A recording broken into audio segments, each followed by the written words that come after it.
Car nous voulons une Europe qui protège ses travailleurs, une Europe du progrès social et non de la casse sociale. L'Europe n'est pas sociale.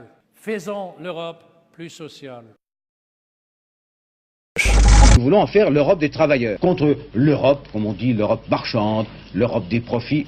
Nous sommes, nous socialistes et sociodémocrates en Europe, d'accord sur un certain nombre de propositions, sur l'alignement de tous les pays d'Europe, sur le meilleur État social.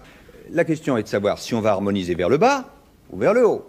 Et ça, c'est tout l'enjeu de la construction européenne, notamment l'enjeu de cette échéance. On va quand même pas faire uniquement, mais remarquez que je trouve ça très bien qu'il y ait une Europe des patrons. Je trouve ça très bien. On va quand même pas faire que l'Europe des patrons. Faire une Europe sociale, comme l'a souhaité le président de la République depuis fort longtemps, par l'adoption, par exemple, d'une charte sociale. Oui, Monsieur le Président, c'est sur la charte sociale. Est-ce que le fait que ce soit simplement des bonnes intentions, vous n'êtes pas un peu déçu? Ce ne sont pas que de bonnes intentions. Mais d'un mot, Monsieur Delors, sincèrement, vous n'êtes pas quand même un petit peu déçu par le résultat obtenu en matière d'avancée d'Europe sociale? je suis un peu déçu. Bon. Il y aurait donc 49% des Français qui diraient non à l'Union européenne, au traité de Maastricht. Je crois que c'est non seulement un très sérieux avertissement pour une certaine façon de faire l'Europe, complètement technocratique, uniquement autour du marché. Il est clair qu'il faudra y répondre concrètement dans nos choix, en particulier dans notre façon à l'avenir de construire l'Europe, qui devra être plus sociale qu'aujourd'hui. L'Europe de demain, c'est-à-dire une Europe vraiment solidaire. Mais cette Europe de l'espoir doit être construite autour de la protection sociale qu'il faut maintenir et améliorer. Une Europe qui sache défendre à la fois son modèle de société, qui est fondé sur vraiment la justice sociale. Le traité de Maastricht est-il trop libéral? C'est ce que pensaient certains socialistes réunis aujourd'hui à Paris et qui voulaient y inclure des clauses sociales. Le Parti socialiste va sortir de cette convention, de ce Conseil national, renforcé dans sa conviction européenne, en marquant bien sa différence par rapport à la construction européenne actuelle. On a été trop loin dans le sens du libéralisme. Voyez-vous, toute cette affaire de construction monétaire et d'euro se faisait aujourd'hui jusqu'à maintenant de façon très libérale et uniquement sur les questions monétaires.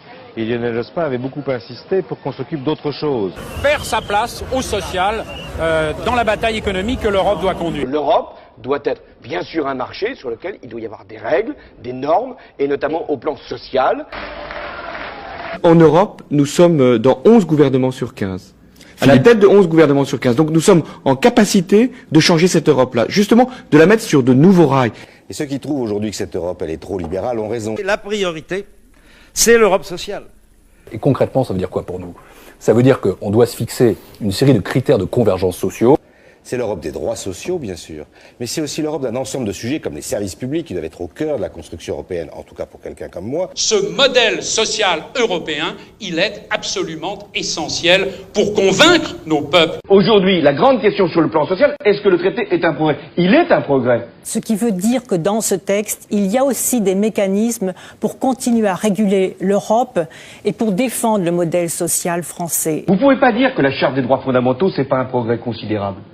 Parce qu'il n'y avait aucune charte des droits fondamentaux dans aucun traité européen jusque-là. Mais ce traité-là, ce qui est neuf dans ce traité-là, pour la première fois, c'est qu'on s'écarte de ce libéralisme et que ce qu'on apporte, c'est le progrès social et la démocratie. Les Français rejettent la Constitution européenne. Oui, il faut une Europe qui combat la crise, qui retrouve le chemin du progrès social et qui prépare l'avenir.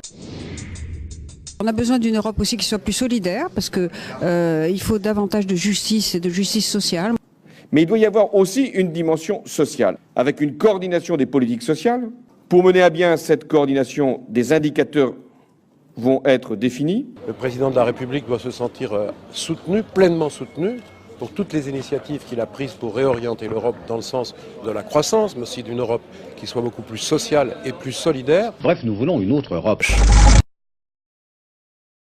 C'est les jeunes socialistes et le socialisme qui représentent le mieux cette Europe que nous voulons. Une Europe qui soit efficace essentiellement, qui soit solidaire et qui soit porteuse d'avenir et d'espoir.